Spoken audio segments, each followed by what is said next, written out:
Mutton biryani பண்ணிக்கலாம். அதுக்கு 3 spoon எண்ணெய் ஊற்றிக்கோங்க, 1 ஸ்பூன் நெய் போட்டுக்கோங்க. பட்டை, கிராம்பு, சோம்பு, பிரிஞ்சி இலை இதெல்லாம் போட்டு தாளிச்சுக்கோங்க.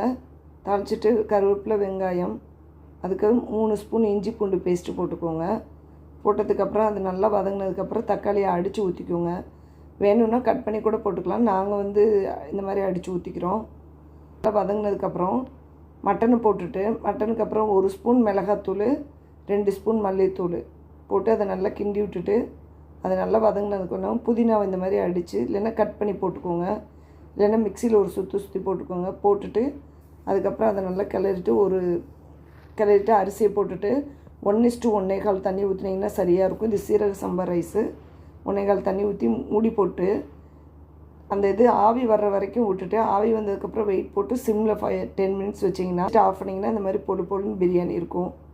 லாஸ்ட்டாக மேலே நெய் கொஞ்சம் ஆட் பண்ணிவிட்டு சர்வ் பண்ணுவேன்.